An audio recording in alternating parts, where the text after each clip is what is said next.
welcome to the Thrilling World of Horror Podcast, Season 3, Episode 3. I'm Mom. And I'm Mac. And this is the podcast where we share our love of international horror and sometimes thrillers too. Fear is universal, but we are not afraid of subtitles. A disclaimer, we are not experts on these films, but that won't stop us from expressing our opinions on them. Also, these discussions will include spoilers. You have been warned. Wohos and twohos! This week we watched the 1988 Dutch thriller horror classic, SPOORLOOS, and the 1993 remake, The Vanishing.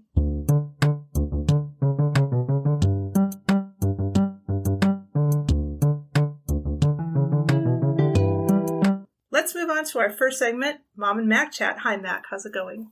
It's going really good, Mom. That was a lie. As I've just told you, y'all, I finished watching the remake of this movie mere minutes before recording, and I'm incensed. But it's going good. Things are way less stressful at work than they have been. Although, okay, I had to deal with some assholes, like coworkers who were rude and mean to me last week. They're new guys who aren't from here, and they're both like way old, and like I've been working at this company, like we're going on 3 years now, you know, we'll be 3 years in March. These guys just got there, and they basically asked a really last minute thing of me, and then when I put my foot down and I was like, no, like I'm really busy, you can't just expect me to drop everything to do your thing, they like laughed at me. Like they legit like laughed. It wasn't even that they were like, no, you have to do this. Like they thought it was so funny, and like they kept joking about it, and it like really like pissed me off, obviously, because I was just like, am I a joke to you? Like the idea that it would be so hilarious for me to like assert that I'm a person whose time should be respected, like that's funny to you? Like I've never been that disrespected. And my boss like talked to them, but even today he was like, yeah, I had to talk with them, and I let them know, you know, they can't be doing that last minute stuff because we have a protocol. And he was like, they agreed, and then they laughed because they were like, oh yeah, we know, like, you know, we're gonna something bad's gonna happen. And I was like, why are you telling me this? Like, you're making me hate them more. You're making it worse. I know. That's like my boss. I feel like he doesn't know he's doing it, but just in his head, he's like, what's a detail I can give to really just, you know. So I don't know your boss, but sometimes people laugh. Not the original guys, but sometimes people laugh when they're nervous, and I'm giving your boss the benefit of the doubt. That might be what was happening there. You're definitely right, because he is afraid of me. He wants me to like him so bad, which is a great position for me to be in. Like, I'm not complaining. But yeah, but he did literally tell me to smile last Thursday. He was like, hey, Mac, chin up, smile. And I was like, because you said that, I'm not going to. Well, how was Austin, Texas? Oh my God. Austin, Texas was amazing. I have been to Texas, but I didn't like really explore. And okay, but I do have to say it, like, listen, anyone in Austin, Texas, like, please do not take this the wrong way. Your stores and your restaurants are 100 million% better than anything in North Carolina. And your vibe is amazing. A lot of great people, but it's so ugly. Like,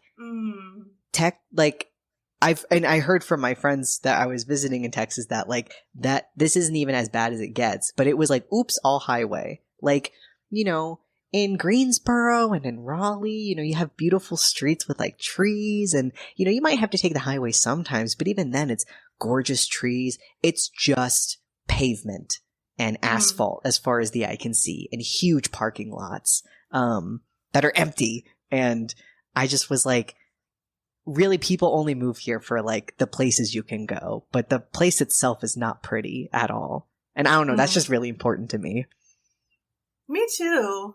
Well, you know, Mac, but your dad comes from a place I find exceedingly ugly. Yeah. He loves it. He thinks it's beautiful. It's the desert, and that's where he grew up, and that's what he likes. But when I was there, I was like, oh, no. I have to be around water and trees. Mm-hmm. Otherwise, I don't think I could be happy. Yeah. Like when we were watching Minari over the weekend, like that, the forest there, if that is not near me, I don't want it. Bye. Yeah. Yeah, I'm with you. I used to know a friend who always had to be around water. I don't know that that's necessarily a requirement for me, but I get it. For me, it would be forests and trees, and I need to be able to go take a forest bath every once in a while. Yeah, it's just like walking and hiking and, I don't know, hearing the twigs crunch under your feet. It just, like, I like going to places like that by myself and just like, and even driving, when you're driving underneath a huge trees, like, Duke, around that, school, there's so many huge trees that are like framing the street. I love it. I love trees. Utah is also ugly. And that was the thing about Texas was like Utah at least had some nature going on. It's just the nature was ugly because there's no trees and just shrub. But Texas, at least Austin, it was like, well, you can have trees in your parking lots and you can have trees in your backyards, but like, there's no wildlife here. Oh, yeah. It's just so built. I shouldn't just trash it. Truly, the food, amazing. I went to so many places that were 100% vegan, and like you wouldn't know. And vegan food doesn't have to taste like non-vegan food, but it was incredible. Like we went to a cafe and I was just eating like a scone and like a croissant, and then I look at the board and it says all 100% vegan. And I was like, wait, the food too? I've been eating vegan food this whole time? That's amazing. And we got like vegan chicken nuggets and like vegan pizza. It was just so vegan ramen. It was just so easy to be vegan. And the stores are great. And the friends were great. Got to meet a lot of online friends for the first time. So yeah, a good trip. Makes me want to travel more. Yeah, you should. I should. I turned in my grades yesterday for summer. Nice. So now, let's see, what day is this, Wednesday? Yeah.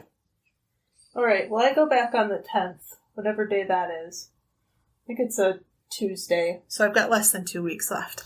But I am going to try to enjoy the fuck out of those 2 weeks because, man, I put a little away message on my email. And I'm still getting email from like administrators and like, watch this video and know this before you come back. And we're switching to a new platform and we can't use the video software we were using before and all this. And I'm like, I will learn that later because I might work on my course on the low just because that's kind of fun for me to do. But otherwise, I'm making art and working out and watching movies and doing podcasts, and that's it. Good. Mm-hmm. Good. I'm so happy for you. I know, I can't wait. Do you want to get into it? Let's get into it. Okay.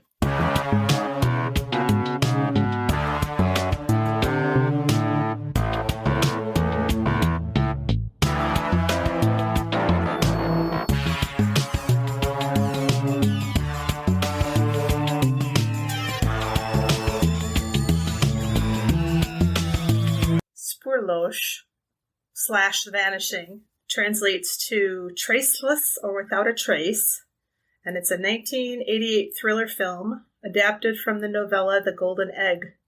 It stars Heine Bervoets as a man who searches obsessively for his girlfriend following her disappearance at a rest area. It came out in the Netherlands 27 October 1988. It has a running time of 107 minutes. It was directed by George Slizer, and the screenplay is also by Slizer and Tim Krabbe, which is based on Krabbe's book, The Golden Egg. It stars Bernard Pierre Donadieu, Heine Bervoets, Johanna der Stege, and Gwen Eckhouse. Okay. I sort of can't wait to talk about that. The remake. Okay, so let's see. I don't remember the first time I saw this, but I know you've seen it before. Mm-hmm. We watched it together. I don't know if I had seen it before we watched it together, but I love this movie. I love it. Yeah, I think it's beautiful. The acting's great. Cinematography's great. Brings up a lot of philosophical questions. So we have Rex and Saskia. They are a Dutch couple. They're on holiday in France. And so they're driving. And I don't know, they're being kind of playful with each other. They're practicing their French. And they actually seem like they like each other. Yeah, which one big difference here. Yeah, like these two like look in love. Yeah, they're having a good time. There's a little bit of tension when Saskia talks about this dream that she's had, this recurring dream that she is trapped in a golden egg just in space. And she says she has this dream all the time, but this time it was a little different because there was another egg. And in this nightmare, she was afraid that if the eggs collided, then something terrible would happen. It would signify the end of something. He wants her to do some of the driving. He's sort of kidding her about that. They pass a gas station. She's like, hey, you want to get some gas? And he's like, no, we're fine. They run out of gas. And they run out of gas in this tunnel. And terrifying. She's terrified because there's no way for anybody coming into the tunnel to know they're there until they're right on top of them. And that's exactly what happens. This semi comes right on top of them and is blowing its horn. It's terrifying. So he gets out. He's going to just go get gas. And he just leaves her there. And yeah. Yeah, that moment is like, wait, what? Because this poor woman, she's like, oh, I'm gonna grab the flashlight. And he's like, I'm leaving, and it's like, bro, you're just gonna leave her there? She's so scared. And he doesn't look back. He just fucking keeps on going, and she screams, don't leave me. And you're like... And she was just talking about this dream where the loneliness that she felt in the dream was overwhelming. And it was the worst part, and that she's like... And I mean, then, we got the 2 golden eggs, when the semi comes in, and it's like, yeah. Bro... Yeah, but I kind of can understand his me too. He feels like a dummy. He didn't listen to her. It's his fault that they're in this fucking mess, and he's going to get him out of it. So I do totally get where he's coming from. Me too. But they are at, there's a big tension here between the two of them, and it seems very real to me. Yeah. He comes back with the gas can. She's gone now, though. She has taken, as I would, she has taken herself away from the car, and she's in the sunlight at the other end of the tunnel. Mm-hmm. So he drives and picks her up, and then they go to a rest area, kind of a touristy spot, kind of kind of reminds me of a pilot station, right? Yeah. But there are these kind of places all over the place. And again, I know we already said that this movie's beautiful, but yeah. Even this scene is they're at they're at a rest stop, and it's gorgeous. The colors are so vibrant and beautiful, and everything seems so pastel, and just it's so dreamy, and these two together are so dreamy. And then when I was watching it over a second time, knowing the events to come, I got so much dread, because I was like, look at them. I love them. They're so beautiful, and they're both in love, and I don't know, the way that the male actor looked at her, it was with so much love and adoration. Breaks your heart.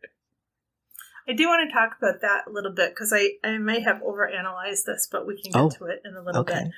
But they definitely are fond of each other, and it seems like this tension has evaporated, and she says something she makes him vow that he will never leave her again. She says something the sweet and always kind Saskia will never be abandoned, and he's the sweet and almost always kind. Yeah. And they're like joking with each other. And... They're like rolling around in the grass. Oh my gosh, yes. I know, they kind of got a little bit like, oh, okay. Like if you saw that, you'd be like, hey, get a room. What I really loved about the making up was, wait, did you say wait? No, I just said it's sweet. Oh, yeah. What I really loved about the making up, and again, what just felt so much more real in this one is like Rex, when he's apologizing, he's just like, I didn't know what to do, and I know I did the wrong thing, and I shouldn't have done that. The only reason why I did it was just I was stressed and I didn't know. And that's so real, you know, like that is a good apology to me. Like, and it is just saying like, man, I didn't do it out of any contempt for you. It just was like, I was freaked out, but it was wrong and I won't do it again. They have these gold coins and 2 coins, and they bury them as sort of a symbol of their love. And she goes into the place, into the interior to get beverages for them. And she does this cute little, she falls, and it's just like a cute little like, whoops, and she like her eyes get really big and she's smiling just like, I'm an idiot. And it's just, you just love her to death. And she disappears. And we do see the guy, the kidnapper. We see a man in his car like take out a suspicious looking bottle and a rag, and then he puts his arm in like a fake sling, and so you're kind of like, all right, what's this guy up to? But you don't see it happen yet. No, we will see it, but we don't see it at this moment. What we see at this moment is it's slowly dawning on Rex that she's taking a long, long time, and he's getting more and more frantic. And he starts searching in the men's room, in the women's room, in the back security area. And he's calling her his wife. I'm looking for my wife. And he has a Polaroid that he took at one moment in time, and he's convinced that she's in the shot. And there's like a truck or something that's really in the foreground, but he thinks that she's in the background at just that minute. And he's right, but it's sort of like, what can I do with this? What does this prove, you know? Yeah. And they're all like, you know, we'll wait till the morning and then maybe we'll conduct a search, but she's an adult, you know, she's probably, I don't know, pissed off or something. So no one's taking it seriously. He wants to confiscate all the change in the coffee machine. I loved this. What? Yeah, they're like, are you serious? Yeah, that's absurd. But it's it's so real of how somebody would just be like, something. Yeah. He's not a smoker, but he starts smoking her tobacco. And then we switch scenes. This is about 24 minutes in. I made a note of it because I'm a weirdo. But now we get a shift back in time, and we get Raymond's story. So Raymond is a wealthy family man, and he buys this isolated house, and he's just conducting a series of experiments. And we don't know exactly what they are yet, but it'll all become very clear. So the first experiment, I think, is that he's put a bunch of spiders in a drawer so that when his daughter opens the drawer to get the corkscrew for the wine, she, of course, screams. And then he's like, oh, let's have a screaming contest. So, and that scene's actually pretty cute. It is pretty cute. So, you know, one daughter screams, the second daughter's like, I can scream. And then he's like, well, how about you? And the wife, and she screams, and then he screams. And then he asks his neighbor later, hey, I heard a bunch of screaming by my place. Did you hear anything? And the neighbor's like, no. So now we know that screams will not be heard from his property. He chloroforms himself. This is pretty weird. Dangerous. Dangerous, yeah. He puts chloroform on a cloth, he chloroforms himself, and he hits the like timer to time how long he's out. And then he does this math to figure out like, well, if I'm out for 18 minutes, then that means I could drive 17 kilometers. And what I kind of liked about this is a lot of this is in the second one, but in this version, he's just sort of mumbling to himself. Yeah, and yes. The voiceover is just real subtle. It just seems like a dude. Like, it, and from the outset, like, I mean, even though obviously if you saw anyone with chloroform, you'd be like, what is that guy doing? But like, I mean, a lot of it just looks like a man who's just meticulous. And in the remake, I hate him. Like, he's so stupid, Barney. And he's like, I mean, really, what I like about the original Vanishing is that, like, it does not think that you're a dumb idiot. And you might get confused at some point. Like, that's fair because it kind of just, it doesn't hold your hand ever. But that's it. it just is better to me. And it doesn't think that you're a dumb, stupid baby idiot. And yeah, you got to think while you watch it. Like, you have to take in all the details. And that's, to me, that's part of why it's so good. And yeah, like, even though this guy's like a detestable guy, like, I think that the actor did a good job with this vibe a lot more than Jeff Bridges did. What do you, very weird casting choice, I think. And also weird acting choices that Mr. Bridges made. But how would you describe this guy, the French guy? Oh, he kind of seemed like, he definitely seemed like kind of a guy who you'd think maybe is kind of odd, but you would just kind of chalk it up to like, maybe he just doesn't like know social cues that well or something. But like, he doesn't seem like a bad guy. And I think he plays that really well because for him, this is an experiment. Like, it's not done with any sort of malice. It's still fucked up, obviously, but in his head, he's trying to prove something logically. And I can relate to that. Not in this way, but I can relate to that feeling. To me, his little facial hair annoyed me, but whatever, it's 1988. But also, he looked to me like the French Alan Tudyk. I could see that. Yeah, I could see that. He looks like a nice guy. I mean, he looks harmless. Yes. You know, I was wondering about chloroform. Remember we were watching like We Are What We Are? Mm-hmm. And you were like, where do you buy rat poison? And so I was like, where do you buy chloroform? And you can buy it off Amazon, by the way. But what's it for? Yeah, I mean, it's not really used that much. Apparently, according to Reddit, it would be much better to use ketamine or just to choke someone out. I don't like that this info is so... This doesn't really work. You know, the way that it's shown in movies, including this one, is like you just put the rag over the person's, nose for like 30 seconds and they're out. That's not real. It would take much longer than that. But just... That is interesting. I did not... I mean, I feel like it is used so much. Okay. Then he experiments with his own daughter, like the timing of like getting her in the car, closing the door, coming around to his side of the car, locking her door, and then he grabs her nose. Mm-hmm. But she's like, "What are you doing?" And he's like, "I just love you, and I'm just playing around." And this is like, it's so sinister. I mean, like, I feel like, but what it does I just feel like it just hammers home this idea that like, he does not see this act as horrible as it is. Like, it is, but in his head, he's just kind of like, this is the same as if you were just doing like a personal project, Like, it would be akin to like, it is akin to, and how he compares it later, to fixing up a house, Just like some little experiments and stuff. But it's bad, but it doesn't come off as like that. The only thing that is so scary about it is just how he is seeing taking someone's life as just a thing you can do.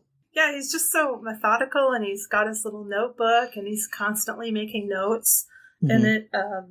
But the notes that he's making are like, like you said, sinister, I think is a really good word. His daughter asks if he has a mistress because he's spending a lot of time out at that country house. And then his wife asks him, is there somebody else? Because he's putting a lot of mileage on his car because he's driving into the city to try to get women to get into his car with him. And he says to his wife, he doesn't really answer her question. He just says, I love it's you. A passion. Yeah, he's like, well, I love you. And I may be the only man in all of France who's only ever been with one woman. And it seems to placate her. His daughter is even like, at your age, you're entitled to have a mistress. I was like, what is this? What are you saying? He even looks at her too like, what? I mean, I think that is sort of part of the culture, or at least it was, 30-ish years ago. But when we say mistress in the U.S., it carries this like terrible stigma and like, it would be a scandal if you heard that somebody had a mistress. But in France, it doesn't carry that same thing. But still it was kind of for the daughter to be like, yeah, man, mistress. if you're screwing around, I mean, it's all good. Yeah. I liked this part. He's in town. He's trying to pick up a woman, and his daughter's volleyball coach clocks him, and she's like, "Hey, look, man, if you want to pick up a woman, go out of town. Go to this rest area. There's a lot of tourists. No one will recognize you, and you can have your pick." So that's what he does. I love that scene too. Yeah, it's pretty good. Well, I won't go into all the little details, but he does a lot of experimentation with trying to get women to get into his car. And he finally realizes that the best thing to do is to make himself look vulnerable by, using the fake cast and the sling so that someone will have pity on him and help him. And then he can get him, This is so, I don't know, to me is such a chilling detail. Because it is just like something people in real life, like, not to, I mean, some to murder, but it's like, but I think that tactic is used so widespread to lull women into like a false sense of security. And that to me is just so fucked. Like, I just can't think of anything more fucked of like, you could just be good and nice, or you're going to pretend so then you can, I just like, people infiltrate communities by just appearing to be like, oh, I'm not like those, other crazy dudes or like mean guys. I'm really nice. And it's like, you could just be nice and not be horrible. But yeah, so I just found that to be so unnerving. This was used in The Silence of the Lambs by Buffalo Bill character. And, just like, just people trying to like kidnap children will say, I've lost my puppy. Can you help me? I mean, so it's a tried and true tactic, and it works because people are good, helpful. Yeah. Like, you're taking advantage of somebody's goodness. That's like the worst thing I can think of. Yeah. There's a great shot. I'm going to see if I can find it. He's looking over his glasses into his newspaper, and he sees Saskia across the way. I know which shot you're talking about. Yeah. And then there's a reverse shot of that where she's reflected in his glasses. So it's just almost perfect. And that's it. Then we cut to she's been missing for 3 years. So I kind of like the way this kind of jumps all over the place. The first time you watch it, you might be a little confused. I was, I think. Because you start, one timeline, then you jump back, and then you jump way far forward. And Ray is looking at the poster with a colleague, and he's like, this guy with his posters, I really admire his perseverance. And apparently he and the colleague had a conversation. The colleague said that he thought all kidnappers should be killed. And Ray's like, remember we were talking about that? And I said, well, what if it was me? And you're like, ha ha ha, Like, the way in which it's like, this is just so not a thing for him, like, it's just not, that's so brazen, and that's just how confident he is, and rightly so. And kind of, I think this movie does such a better job than, and it's proven in the American version. It's not one of those movies where there will be a character that will be like, say, isn't that the lady who did this that time? Like, to give you exposition. It's like, you get exposition, but again, you have to pick that out, so like, them being like, this guy, but it makes sense for them to be like, this guy's still putting up posters, huh? Like, that's actually something somebody would say. Yeah, absolutely. But also, he just sort of, this might be a weird tangent, but I'm going to take it. I'll see if I can tie it in. Okay, I just heard this thing about sexual gaslighting where someone will, I don't know, get their partner drunk and then do something with the partner that the partner wouldn't normally want to do. And then say, oh, you asked for that. You were into it last night. And then that sort of establishes like, well, you were into it, 2 weeks ago. So let's do it tonight. And so it's like a whole thing.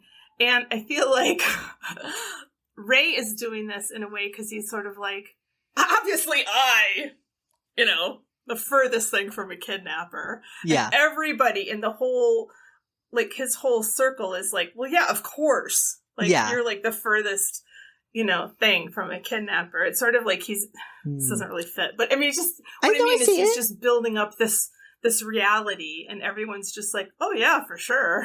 Yeah, it's like and he's so expert at it. Mm-hmm. Instead of like just waiting for them to come to the conclusion and hoping that happens, it's like he, without them realizing, is getting them to already, fit him into their head under the category of completely harmless man, so that it would never, ever be like a possibility, Whereas like if he, because, what I like about this movie, better than the American, is that the daughter does notice some like weird things that he does, like asking if there's a mistress, being like, why'd you lock that door?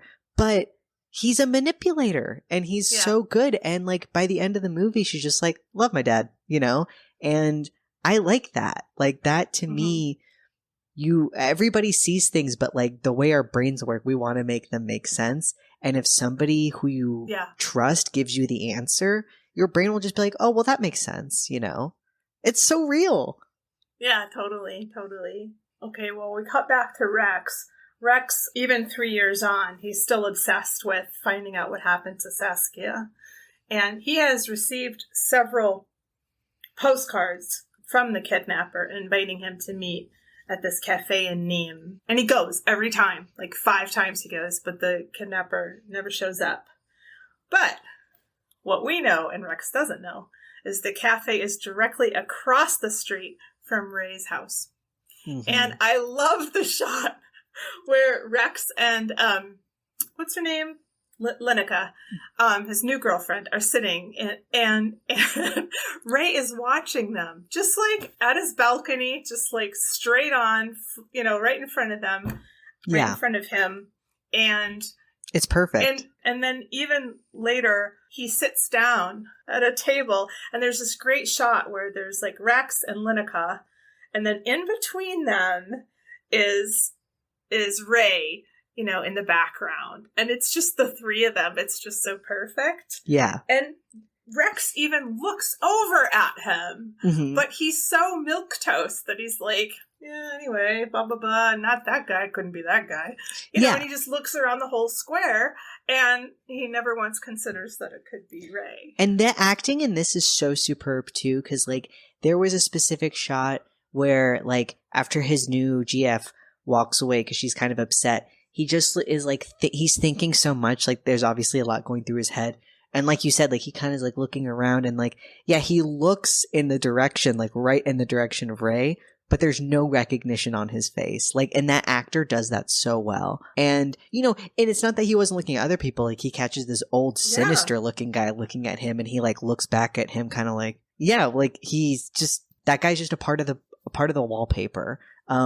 And in a way, like, he's, like, the viewer of the film also. It's like, I was just thinking about that. I'm like, he's really getting to see, this man lose the respect of his girlfriend. Like, he's just witnessing it first on and just knowing, like, I did that. Yeah, totally. Well, he does run after Lenica, because he doesn't, and I thought that was a good thing to include, too, because now he's desperate not to be left behind. They go to Oeuf, which is like where originally Saskia and Rex were going to go to. And he has this fantasy that he's in the car with Saskia and they're like driving up this road together and they're laughing and it's so sad. And then this is weird. I don't think the acting is that great in this part. This is so weird. It probably was really great in the novel, but in this movie, it's a little weird. He has a dream that he is trapped in a golden egg. In his dream, it's much more optimistic than Saskia's. He is trying to, for the eggs to merge, his egg and Saskia's egg. Whereas, remember, Saskia's nightmare was that if they collided, it would be the end of something. So that's what I kind of wanted to talk about. I don't know if this is a good time to talk about it, but I think Rex is a little bit delusional about their relationship. Okay. I think, like I said, there is affection. But I think he's more, I don't think it was as strong as he's making it out to be 3 years on. Like, I don't think they were together that long when she disappeared. Yeah. I think he sort of built it up in his mind over these 3 years that they were like maybe soulmates or something. But I don't know. I don't think that she looked at it like that. I don't know. Like, I definitely feel like the beginning, when you watch the movie over again, it feels almost like dreamlike. Like, then when they're together again, like, it's just so, like, it's not like horrible to watch. Like, it's enjoyable, but it is like so sweet, like them being together. And it's just like him. I mean, he's looking at her with like heart eyes. Like, he just loves her. And I don't know. Like, I don't know if I necessarily got that interpretation, but I feel like the vibe that I got from them was like, they weren't maybe there yet. You know, it's kind of like, even if you have two people who love each other a lot, their relationship in like the first year is going to be way different than way later. And like, there wasn't a lot of trust there, obviously, because she was like, don't, you know, I mean, they were figuring each other out. So I think you're right in that like, I agree with that in his head, maybe now he's like, you know, it's like life partners. And it's like, I mean, you guys definitely like loved each other, but maybe not like, you know, this like earth shattering kind of love. Yeah. And I feel like the way they were acting in the first scene is kind of the way you act with somebody, I don't know, let's say in the first 6 months that you know them, you know, bearing the coins together and just, I mean, they're like you said, they're working it out. They're trying to figure out like, you know, how can I trust you on this? You know, where are the boundaries of this relationship and that sort of thing. When she goes missing, he calls her his wife. Yeah. I'm looking for my wife. And I don't know if he's saying that to like show how important it is to him. Like, she's not just some person. Girl. She's my wife. You know, I understand that. Later, she's referred to as his friend. That is interesting. So, I mean, I don't know. I don't know if I'm reading too much into all that, but I just felt like, yeah, like I said, like they had affection for each other. I think he just read more into it, or now he's like laid more onto it than actually was there. Well, it's become his life now. Like, and I mean, like, and then, he had made the comment to Leineke of like, you know, I get scared that he's going to die. Like the guy who's sending me letters. It's like, what? Like, you know, because clearly, like, I guess there's a possibility, you know, missing persons who have been missing for years could be being like held in captivity, but it's like, you know, usually they're dead. And he even seems like he does truly understand that. And like, so why would you, this is like pathologic, like his obsession with it. And I mean, I love that because to me, it's like kind of the moral of the movie is, you know, is this more important? And it can destroy you. And if like she, you know, if there's a heaven where Saskia is looking on, no matter how long you were together, she wouldn't want that to happen to you. You know, that would kill her, you know? Yeah, and his new girlfriend is so different than Saskia. Right? I like her a lot. Like her coloring is completely different. Her demeanor is completely different. She's got like, she's very like logical. She's got Linneke's law. Linneke's law is the separation. What the separation has to be. Well, the way you get over a relationship is you take the length of a relationship and half of that, that's how long it's going to take you to get over the relationship. I love that line when she's like, so it'll take me 4 months to get over this. I was like, you go, girl. Yeah, she's like, I'll be fine. Trust me. I mean, she's sad. I mean, she's not flippant about it. She's sad. I mean, and he's like, yeah, like, if there had never been a Saskia, then maybe. And she's like, yeah, but dude, there is a Saskia. And she's like, I don't like being in a threesome. I love her. Know? She's great. She's great. She's got a head on her shoulders. She knows what she wants. And she knows what she's going to put up with. And she doesn't say any of this like a witch either. I mean, she it's like very reasonable. And, you know, she's very much like, you know what? I like, listen, like, that's like, she at no point is like, get over it, bitch. You know, like she says to him, like, there was a Saskia. and that's just the way it is, you know? Mhm. And that's, again, so much more realistic. I can like latch on to that so much more than what we'll see later. So Rex goes on TV and he makes a public appeal, and he says he just wants the truth. Like, he doesn't want to punish the kidnapper. He just wants to know what happened to Saskia, and he refers to Saskia here as his friend. Mm-hmm. So Raymond comes up, finds him. And this is an interesting scene because you have Raymond following him. And in another movie or another scene, it might look a little menacing. But here he's so like harmless and like fluffy and like whatever. He's like, "Excuse me, Mr. Hoffman." Yeah. And he's like, "What, dude? What do you want?" And he's like, I'm the guy. Yeah, I'm the guy you're looking for. So he says that he'll reveal to Rex what happened to Saskia if Rex comes with him, and he has Saskia's keys. Mm-hmm. Rex beats up Raymond. Just letting it out. He does eventually get into the car, and he looks in the back seat, and here we have Chekhov's thermos. Yeah. It's a cute thermos. Way to put it. It is really cute. I mean, the camera rests on that thermos for it's like, a bit. Look at it. Yeah.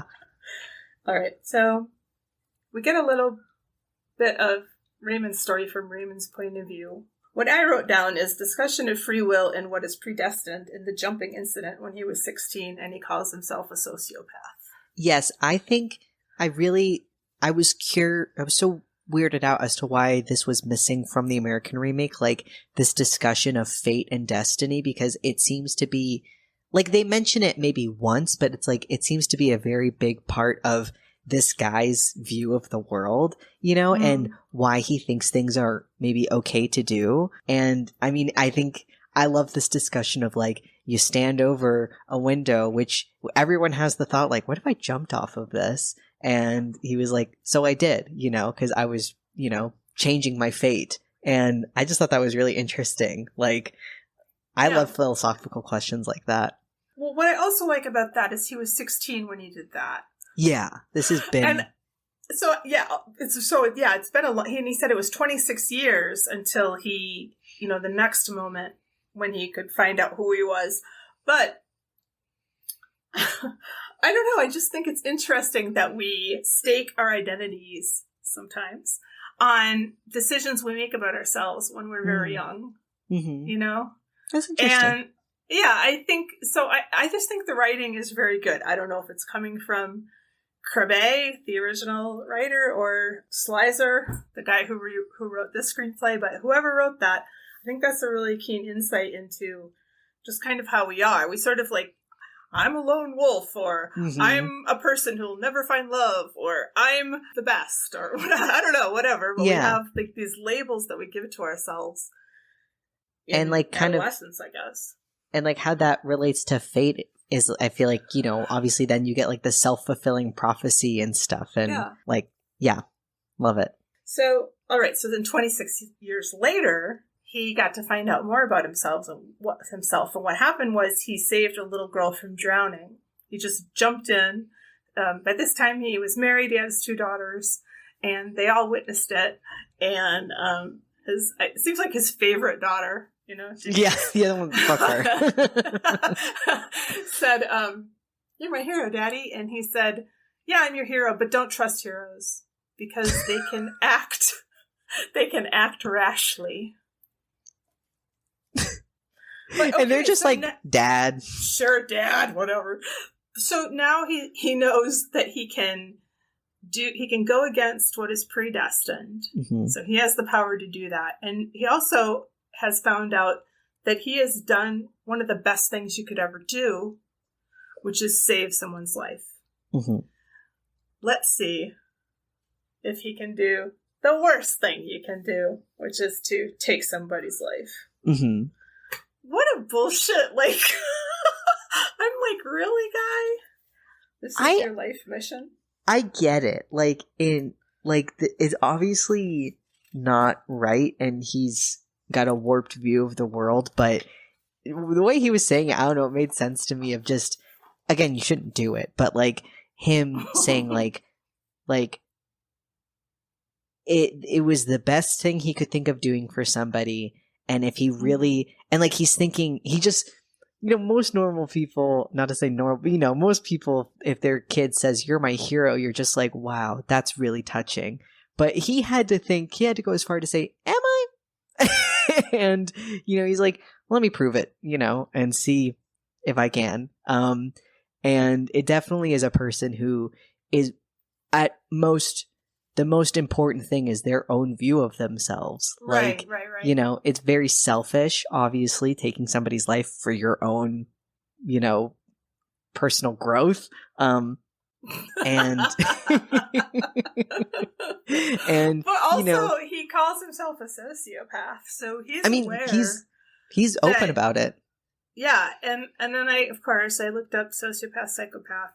So I'm not sure. Like, I didn't do a deep dive, but apparently one has to do with a physical problem in your brain, and one of them has to do with like a traumatic, event in your life. But in any case, you don't look at people the way that most people look at people. So, and he's like that. He just sort of sees people as things to be used and transact. Like, I feel like this, it kind of reminds me of the killing of a sacred deer, of like everything is a transaction, it's, and I feel like in his kind of mind, like maybe he even thought like, well, somebody because of me didn't die. So it kind of is like, a net, nothing lost, nothing gained, if I kill someone. Wow. Which is like not true.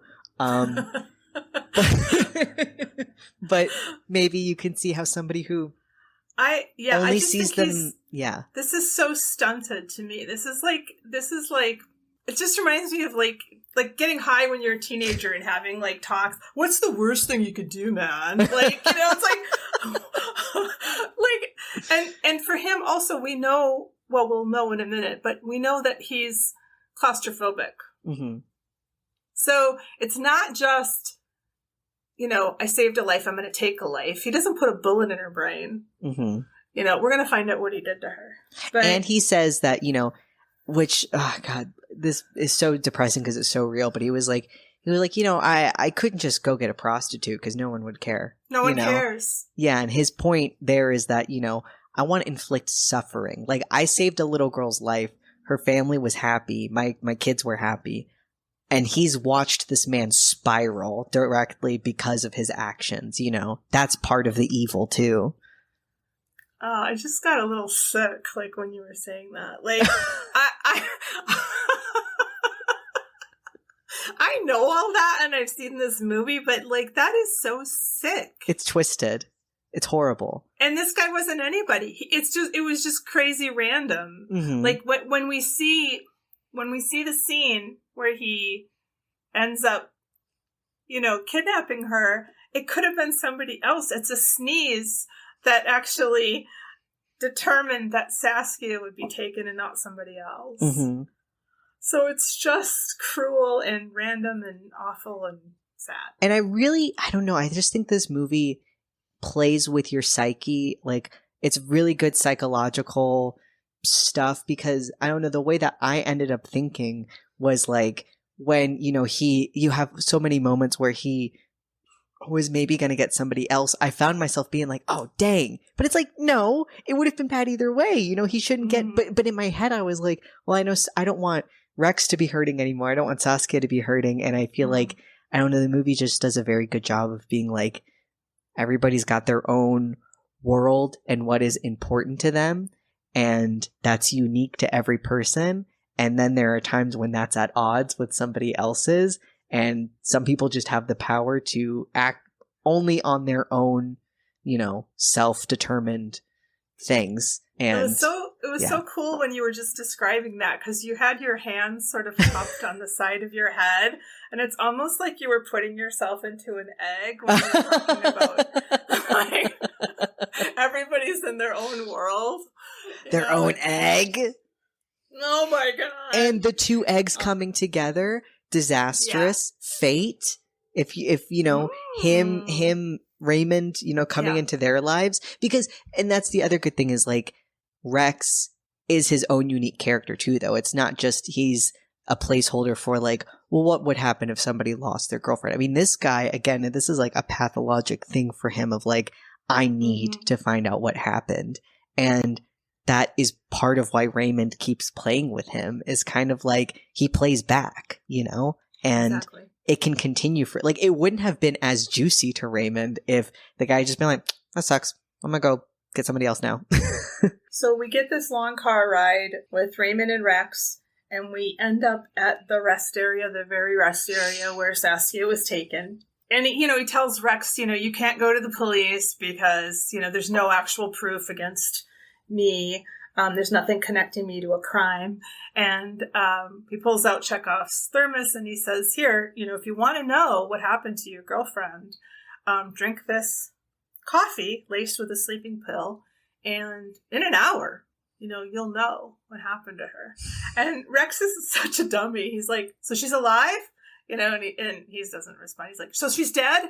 So if she's dead and then I drink it, then I'll be dead too? And he doesn't, he's just like, do whatever you want, man. I mean, like... It's your choice. Yeah. I'm leaving in 5 minutes. So if you want to know, like, drink this coffee, because I'm taking off. I'm going back home. And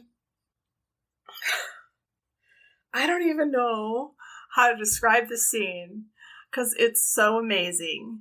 He finds the coins that he had buried 3 years ago with Saskia, and they're golden, and we see them, the light reflected on them. The coffee cup is just sitting on the hood of the car, and it's raining.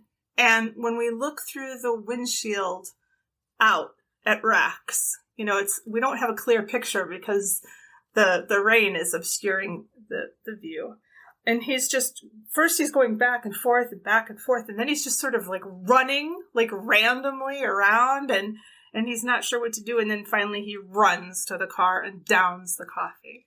And he throws the cup at the windshield. He throws the cup. Then he sits in the car with Ray. Ray says it's going to take about 10 minutes. And he goes, I just saw myself, I visualized myself drinking the coffee. And I thought to myself, it's predestined that I won't drink the coffee. So I took control of my destiny and I drank the coffee. And he's smiling the whole, Yeah. So he's really connected now with Ray. And again, just like the idea of Ray and the audience are connected too, because it's like we're watching him go through this turmoil the same way Ray is. Like, I don't know. I love shit like that when the movie is kind of like, you're here too. Like, you are also one of the spectators. It's just a still picture, through the windshield. And it's just, man.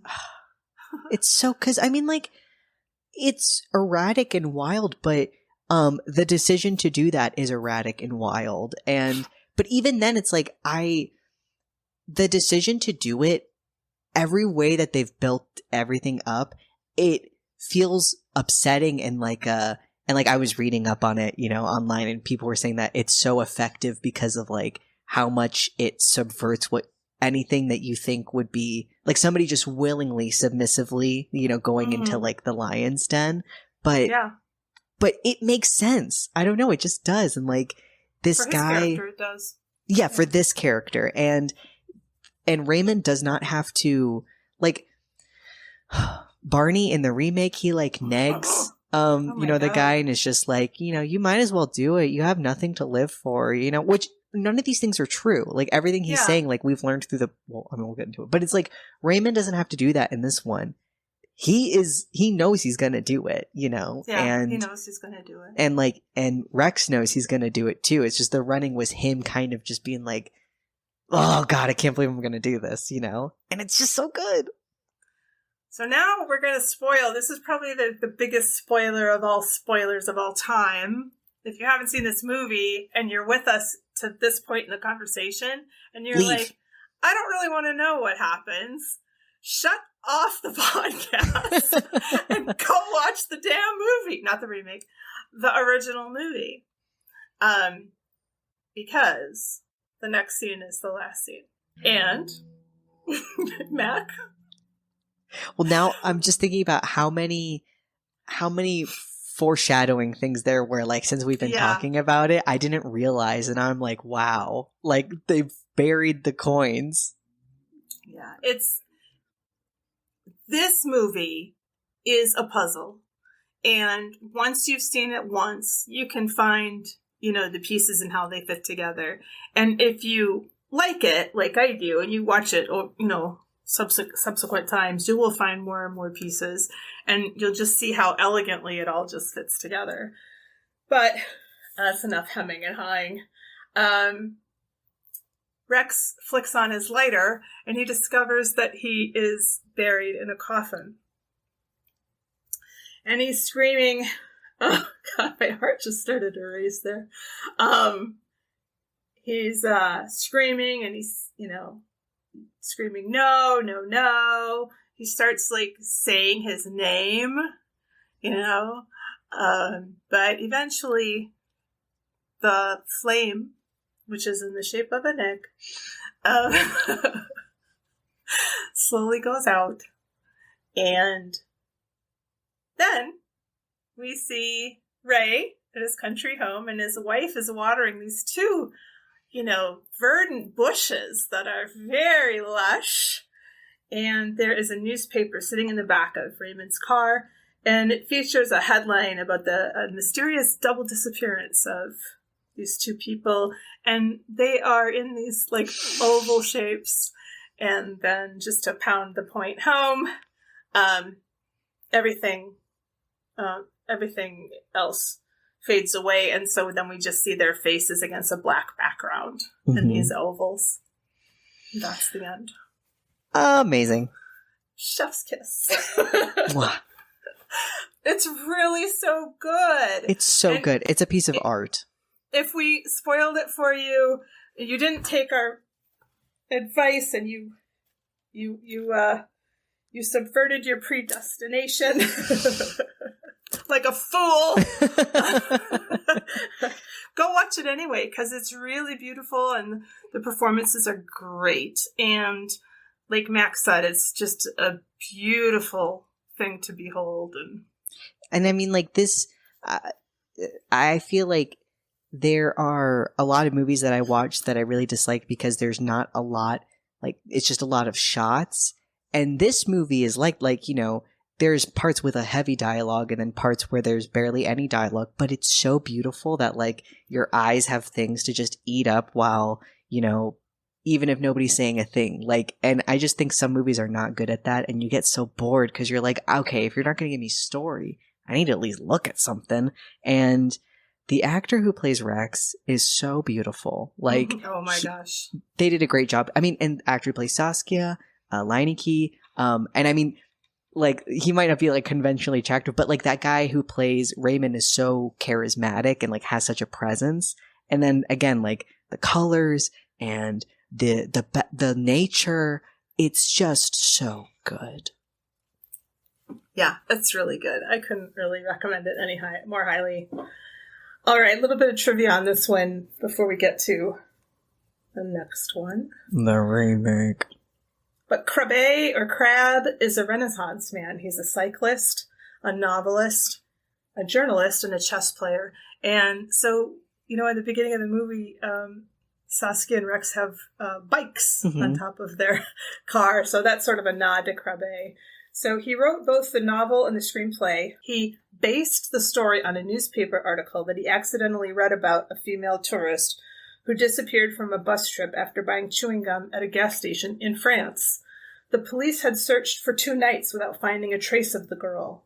10 years later, Crabbe did extensive research and found that the girl had turned up alive and well 1 day later. She had simply boarded the wrong bus. Crabbe even called her to thank her for providing him with the inspiration for the story. And that girl was Quinn McLaughlin. What? No, I just...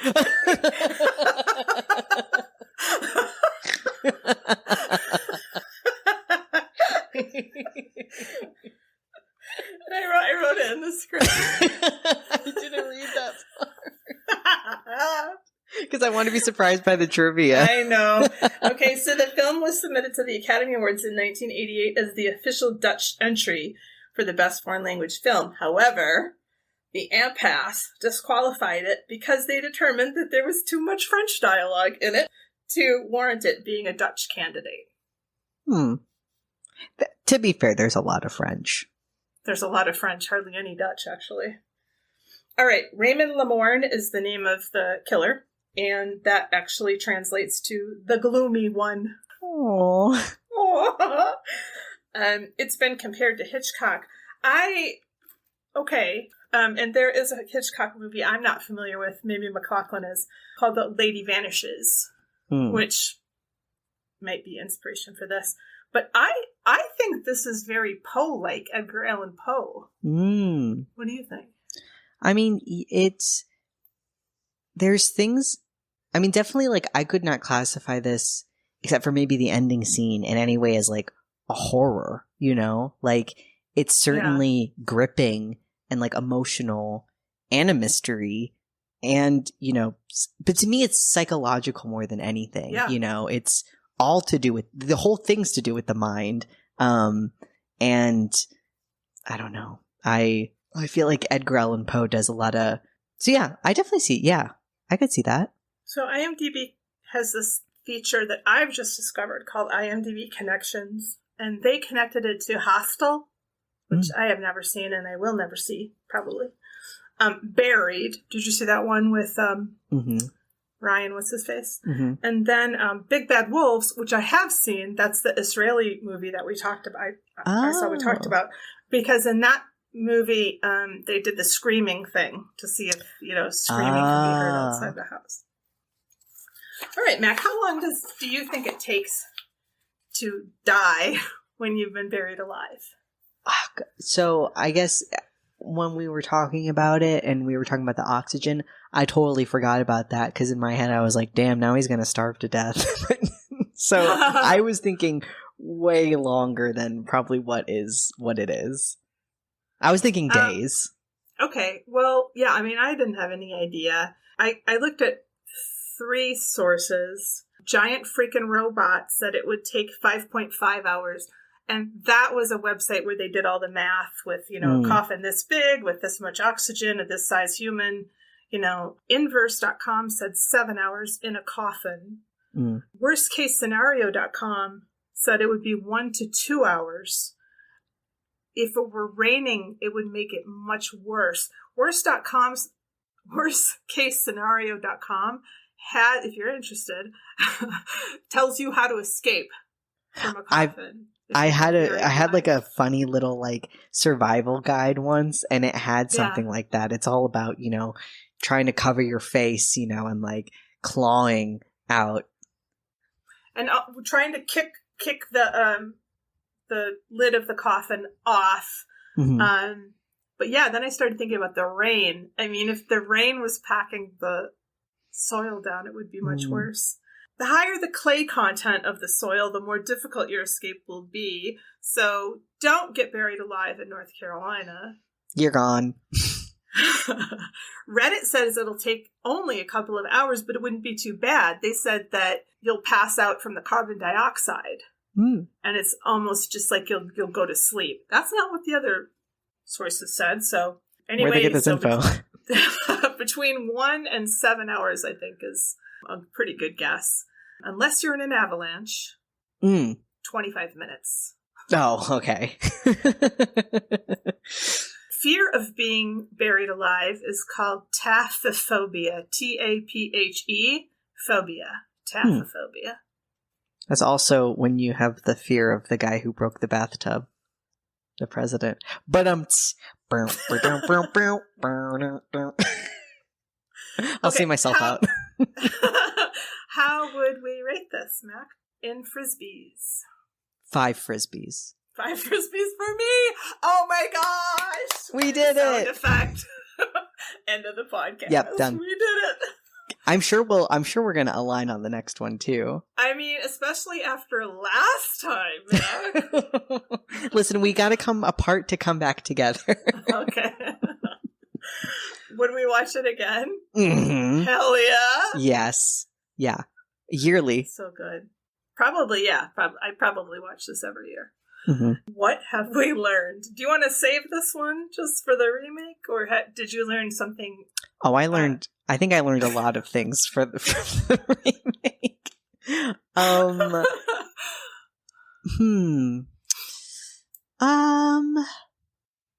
If you ask your husband if he's having an affair, and then he just says like, like, ask a follow-up question. If your neighbor asks you if you've heard screams, and that's weird. Yeah. Why do you ask? Like, they kind of hinted at that in the remake, because the guy he asks is like, but then in the original, he's kind of just like, no. I guess, don't be nice to people.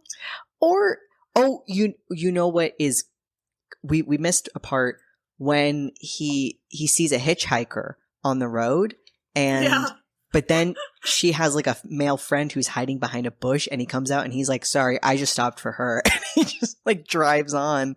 And so I guess it's buddy system. Like, don't be alone. Yeah. Buddy system. Yeah. And definitely don't help a stranger on your own. Yes. Or get into their car. Yeah. And now this was very clever though. I liked. He's like, get in. And she's like, get in. And the My Favorite Murder, they used to always talk about this. Like, what did they say? Don't be fucking polite, or don't, you know what I'm saying? Like, fuck politeness. That's what they would say. Fuck politeness. Because that can be your downfall. Is like, you don't want to be rude. And so, well, of course you get in the car, and then next thing you know, you're chloroformed and you're in the coffin. So, but to her credit, right? I mean, she looks and she sees a family picture. So, in her mind, what could be the harm? What's the worst that could happen? So I guess that's one thing. I already knew this, but family men can be dangerous too. I feel like that's like, I like it in this movie, but movies now, we got to get away from this, because I swear sometimes when the twist is like, and this guy has a wife and kids, I'm like, yeah, like, so does Donald Trump. Like, that don't mean shit. Like, I think every CEO has a wife and kids. Like, that's not a barometer for how good of a person you are. Yeah, exactly. Well, should we move on? Mm-hmm. All right. Sadly. Here we go.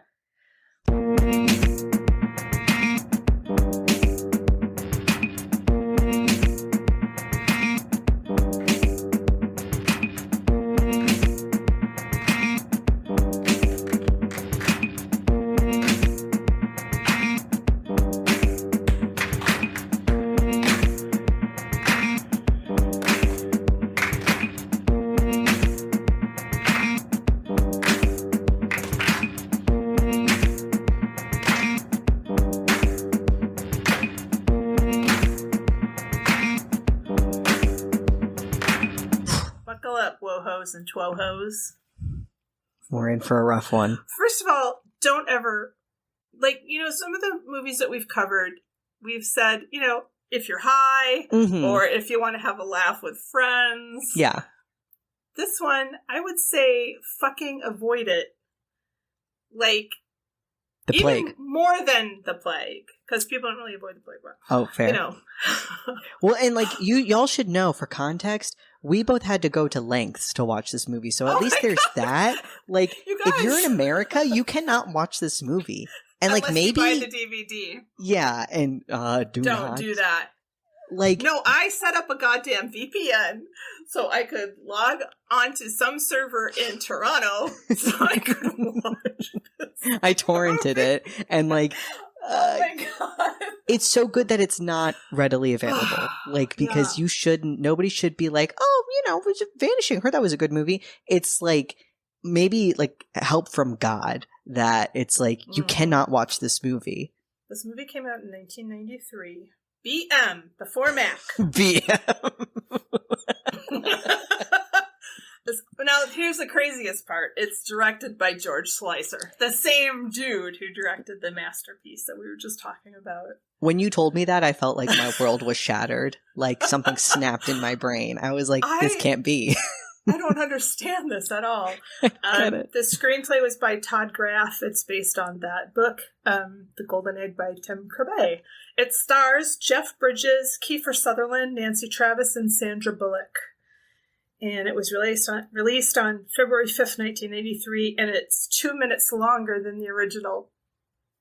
They added so much, so actually it makes sense. Well, they also cut out a ton, so... To put their own shitty thing. I don't have a breakdown of the plot, so I'm just going to say my notes, and then you can riff on what I said, okay? Okay, sounds good. First of all, he tells his daughter romance has to be secret. Well, because we start the movie with Barney, as we now know him. This movie said, pacing? Just going to check that right out the window. Let's begin with the tests. And you don't get the sweet, sweet unraveling like you do with the original. Like, it makes no sense to start it with him. Like, now Barney's the main character, basically. Okay, no, honestly, the new girlfriend character that they made is the main character. The new girlfriend? Yeah, I feel like she's the actual main character of the movie. Yeah. She's the hero. Yeah, totally. Then I wrote, what is this accent? He's trying to do Hannibal Lecter or something like I don't know if that's true, but that's the vibe it gave off of, just like, romance has to be kept secret. It's like, what are you saying? What are you saying? Why? Is it Dutch? Is it a Dutch accent? What's a Dutch accent? I don't know. It's just ridiculous. There's a picnic basket with spiders, but there's no point to this at all. The girl just opens up this picnic basket and there's spiders that jump out. Mm-hmm. She does scream, but like it's just like but you don't have the same thing of because like from the get. This guy, Barney, I hate this guy. I hate looking at him. I do think he has great hair. I would like to have hair that long, but like I hate looking at him. He's a creep. And it's like this scene with even his daughter's like, oh, what the fuck? Because it looks like it was a prank. Whereas I think in the original, you could maybe see that like an old dusty bench would have a bunch of spiders in it. And then he turns, like, he does turn it into less of a scary thing and more of a fun thing. Like, let's all scream right now. Like, I'd like to scream. I'd love if I could scream. And, like, it endeared me to the character in this. I'm just like, you asshole, don't scare your beautiful little girl. Right. It's just confusing. The thing about this whole remake in general, especially if you haven't seen the original, is it's just a bunch of stuff, and it doesn't really fit, in that elegant way that the first movie has. I was just looking at the Big Lebowski came out in 98. I do love the Big Lebowski, but something happened. Jeff 93. Bridges, I don't mean to be like rude, but like you were hot garbage in this film. If you're listening, listen, love your work. But, like, what happened? Like, this isn't even a case of, like, the diabolique, like, okay, Kathy Bates, you always turn it out, you were given a piece of shit, but you did something with it. It was like, not only were you given shit, what are you doing? Like, I don't like anyone in this movie. I don't think anybody does a good job. Yeah, it's really bad. So then I wrote, he likes to talk out loud when he writes. Because we're stupid.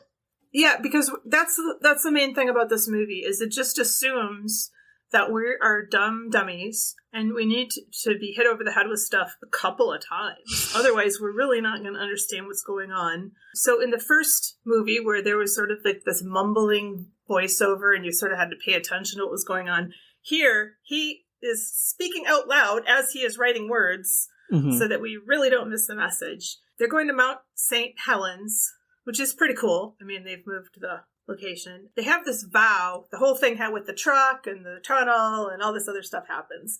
But when she makes him say the vow, she includes "till death do us part." Very subtle. Oh, wow. And also, these two hate each other. Like, yeah, there's no Sandra love. Bullock No chemistry, no love. Mm-mm. They're bickering. They're at each other the whole time. I mean, I don't understand Yeah. why they're presented like this. And this scene too, because it's like the scene where Saskia like makes him take the vow. It's so cute. In this one, she keeps having to turn Kiefer Sutherland's head because he's not looking at her. Like she's like, look at motherfucker, look at me. And it's like, you two should break up. Instead of a frisbee, Kiefer is playing with a hacky sack. I don't know why. I just thought that was fucking ridiculous. Like, he looks like the biggest dork ever. And not in a cute way. It's just like somebody was like playing with this hacky sack and Kiefer was like, okay. He's not even good at it. No. He says, I strongly urge you to move your face back where it was. I kind of like that. Oh, yeah, him with the cop. Yeah, that. Okay, to me, I was like, this is how you know they were trying to contextualize this. Like, okay, well, these are American cops because, you know, he gets all up in the cop's face like, you know, you gotta do this now. And the cop's just like, oh, right. Okay. Yeah. Mm-hmm.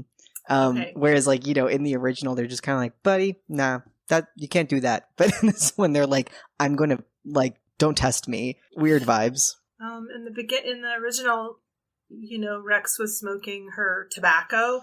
In this one, it's so gross. He disgusting. He picks one of her butts out of the ashtray and starts smoking it. And it's disgusting because it's got her old lipstick on it. Oh, it's so nasty. Like, you creep? This makes me hate Kiefer. I'm like, ew, psycho. But don't worry, Mac, because now he meets Nancy Travis, the waitress with a heart of gold. So she takes care of him. She puts him on this cot in the back room. They went to high school together. Oh, is that right? Mm-hmm. She's like, I went to high school with this guy. And then her, like, old waitress friend is like, he looks like he's tired.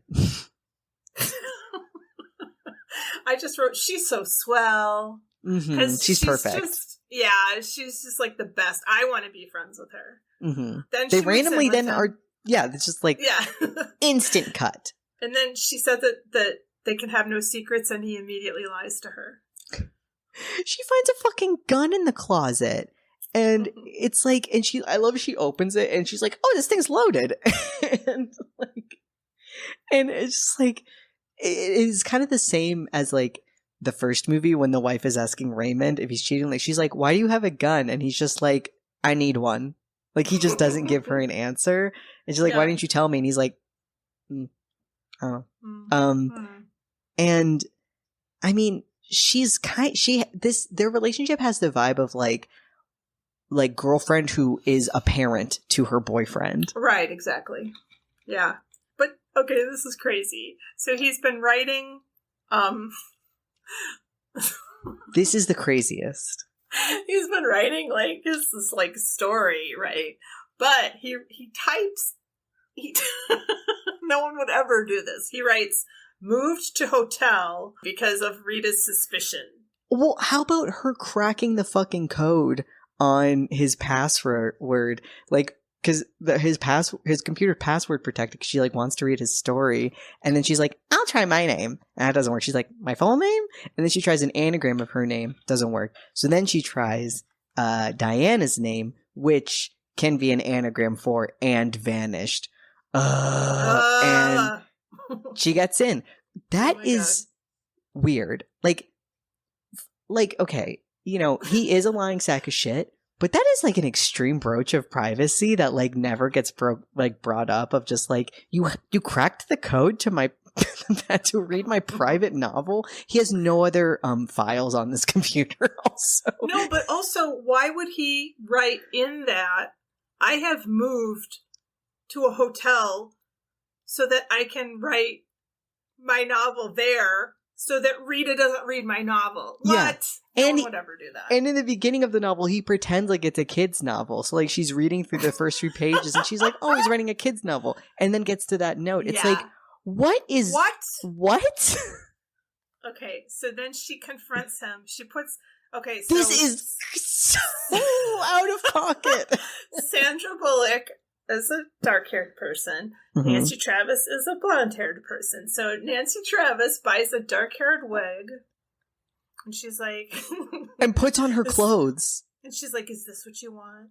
Yeah, she goes to his hotel room and she's like, open up the door. When he opens up the door, you see her with this horrible wig and like wearing like Sandy's outfit and like that is not okay either. Like you can't. It's so fucking weird and psycho. It's fucked up. I'd be like, get the fuck out of here. Like you can't live at my house anymore. No. Well, Kiefer gets a note, meet me at the yacht club. So then my next note is, quote, run away like a coward. At least Diane was taken by force. Holy shit. What? Everyone in this movie needs to be destroyed by like a laser because they're all upsetting. I mean, this is on a par with, you should keep praying. Wear your knees out that way for a while. I'm like, what were you even saying? Why would you say that?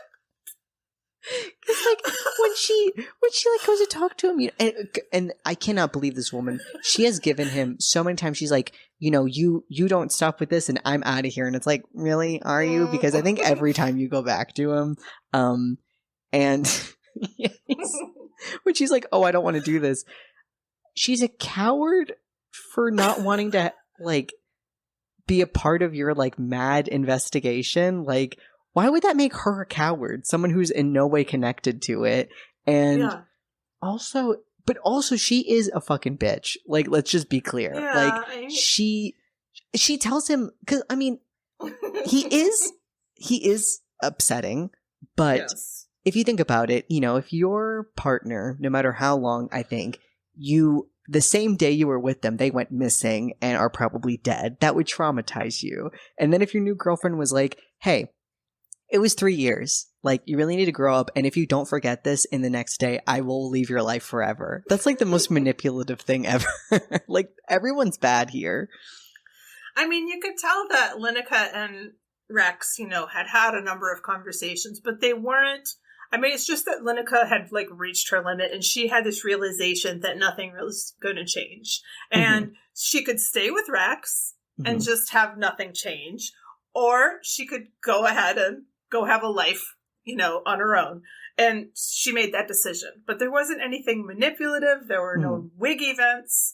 They was just like, hey, look, you're into this, obsession that you have, and I want to have a partner who's just with me. So, and he's not mean to her either. Like he's very much like he doesn't lie about it. Like, because that's the thing about this is like Kiefer keeps all of like the posters and everything in this hotel room. He gets like an army outfit to pretend he's a part of the Army Reserve. So now he like what? Yeah. And whereas like in the original, it's like, I mean, Lineker like helps him try to find her. Like, like she knows that this is very important and she agrees it's important. It's just, obviously, like we said, he's obsessed on a different level. And, but yeah. So, now we're coming sort of to the end of my notes because I just stopped taking them. Done. But Barney goes to Jeff's house while Rita is packing and confronts Jeff. And then Rita actually hears Barney's voice on the answering machine, which I don't even know if this is like possible, but okay. She hears his voice on the answering machine, which lets her know that her, I guess, ex-boyfriend is in trouble. And there's then a finale. Do you want to explain what happens in the finale? I mean, I kind of gotta also just talk about this answering machine scene because it's so crazy. Because she's packing up, he's like preparing to maybe get her, but then she starts to change the answering machine, and she's like, You've reached the home of Jeff what's his face, and Rita's not here anymore because he's egocentric, And then he's kind of like, oh wait, she's recording something, and then he hides behind the door, and she leaves. And then when Jeff comes home and he realizes that she's gone, then, Barney's like, hey, what's up? I'm the dude you're looking for. And he beats he throws him down 3 flights of stairs. The man's coughing up blood. But yeah, apparently that was left as the message, like him being like, I'm the man you're looking for. And the only way Rita hears this is she's day drinking in the middle. It's like 1 p.m. or something with her friend. And she's like, oh my God, you got to hear what I put on his answering machine. Let's see if he changed it already. But then when she listens to it, she's like, wait a second. Because then she hears Barney. And I literally went like, come on. There's no way. And there's no way that this can happen. She tries to, I'm skipping things because my brain wants me to forget. They have a neighbor who is a older black woman in a wheelchair who sees the whole thing, like the whole altercation. Rita goes to talk to the neighbor, and it's just I guess a funny part of the movie is that this neighbor is like senile, and like she's like, miss, like, and she's got like clocks of like Martin Luther King and like Elvis Presley. And, she's like, did you see Jeff? Did you see him leave? And she's like, yeah, I saw him fighting with a guy. And she's like, they almost fought hard enough to wake up Elvis Presley. What? And then she's like, oh, I got to go find him. And then the lady's like, well, do you want to hear? I got his license plate numbers. What what is happening? No. It all feels like a fever dream. And then and I just want to include, like, this just feels offensive. And like, all of it feels offensive. This whole character that they've added in. And so then she goes to report that car is missing. She's like, and what's my address again? Because they're kind of like, are you so-and-so person? She's like, yeah. And what's my address? And they give her the address, and then she's like, okay, bye. And they don't think that's suspicious. She goes to that house. There's the daughter's there in the house. Like, she walks out and she's like, hey, I've seen you. My dad was looking at you. What? And then she's just like, hop in the car. And the girl gets in the car. And she's like, are you my dad's girlfriend? And she's like, yeah. And she's like, oh, are you going to run away with him? And she was like, I don't know. It's complicated. Okay, can I just tell you, if your father was cheating on your mother and the mistress came home, you would not excitingly ask for details. Like, that is not a thing kids, in my opinion, that is one of the most unrealistic things I've ever seen. And then she's like, well, I really want to go to the cabin so I can see your dad. She's like, yeah, but you got to drop me off somewhere first. I'm meeting a boy. She drops the girl off to meet a boy. Well, because romance has to be kept secret. It's got to be kept, yeah. Mm-hmm.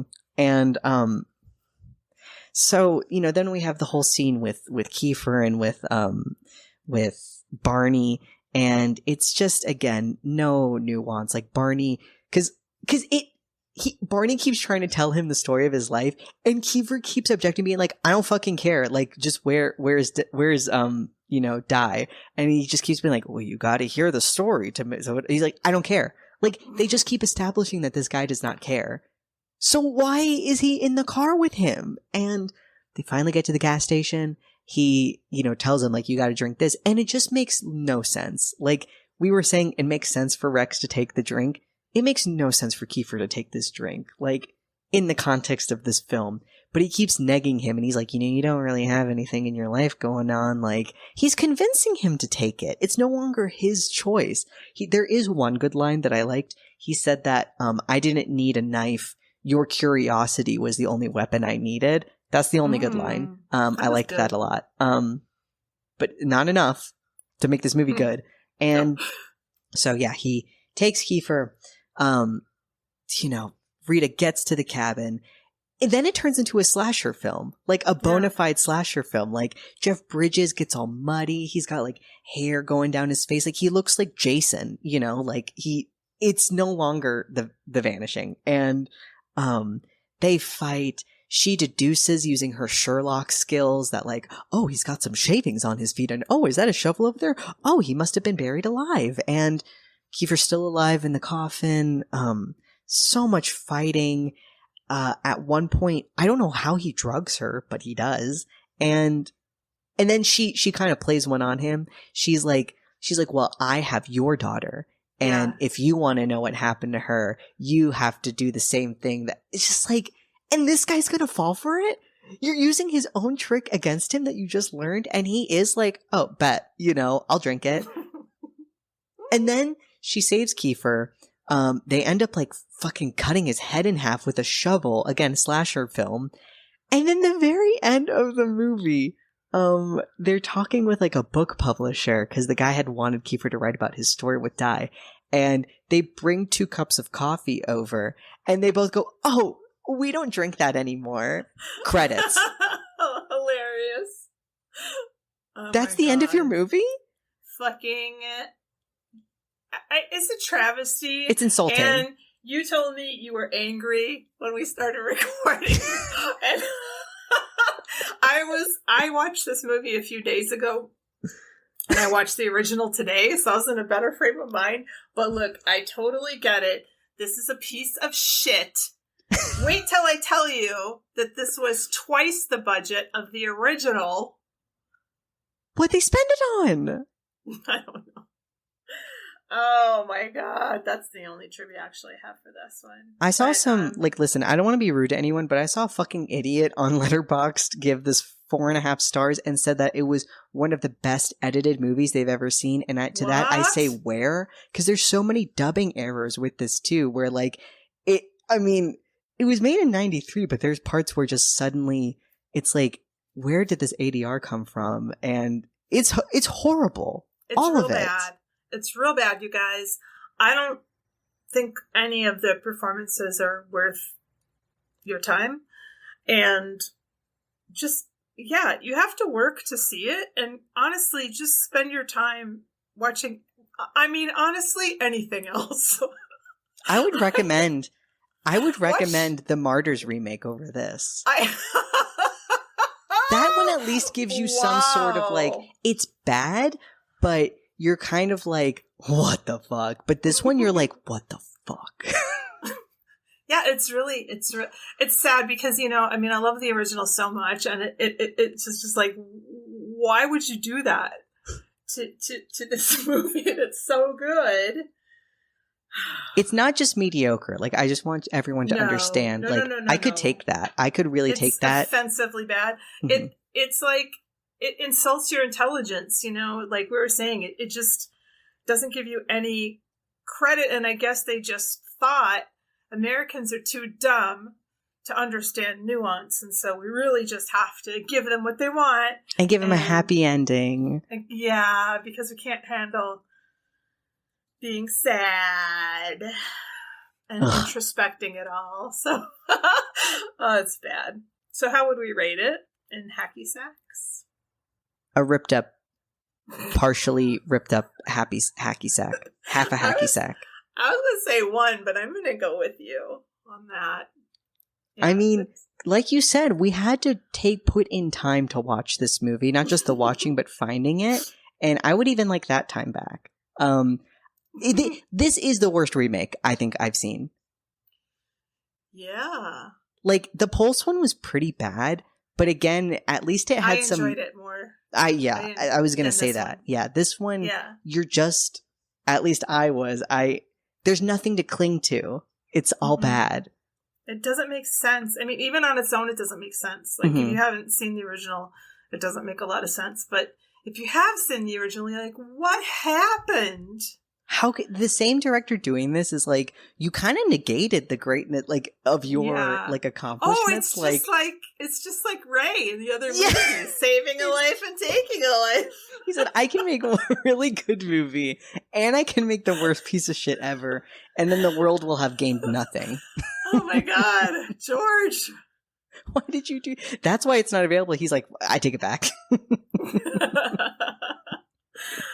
Would we watch it again? Never. No. Never. Deleting it off my computer after this. All right, what have we learned? Just because somebody has done good acting before doesn't mean they can do it again. Sorry, Jeff Bridges, you really disappointed me. Kiefer Sutherland too, I'll throw you in there. Yeah, I've never, he's fine. I don't know. I was trying to think what else was around this time. Lost Boys was a little bit before this. I don't know what else Kiefer was doing. He's fine. He's fine. He never really blows the my socks off. That's not an expression. But, I mean, he's fine. You know, he's fine. But in this, he's just, I don't know. I don't buy it. Wet noodle.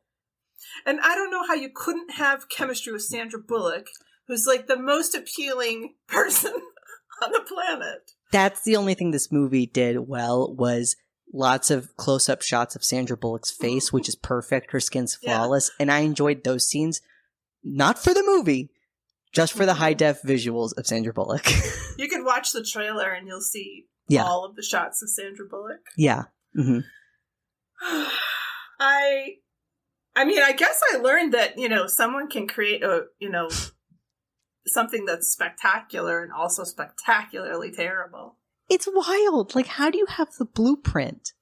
Like, that's what, guys, this is what just continues to get me about remakes is like, you know what? I can respect putting everything into an original idea you have. And you know what? Maybe it's not good, but you know what? At least you tried something. You have something good. You have a roadmap. And then you're like, what if I don't follow it and I put in my own directions with crayon? It'll be bad. Yeah, for sure. It'll be bad. Oh, man. I don't know. Go ahead. Not to trash on Jeff Bridges more, but I just can't express how disappointed I was with him. Like, what? I don't know. I got excited when I saw he was in the movie. What if he had been the boyfriend and Kiefer had been the killer? That would have been better, don't you think? As long as he hadn't done that silly ass accent. I mean, like, these are harsh words. This has lowered my opinion of Jeff Bridges. What if Sandra Bullock had been the killer? And what if Sandra Bullock played every character in this film? Then we would have something. At least 1 star. one hacky sack. Oh boy. It boggles the mind. Should we shut it down? Shut it down.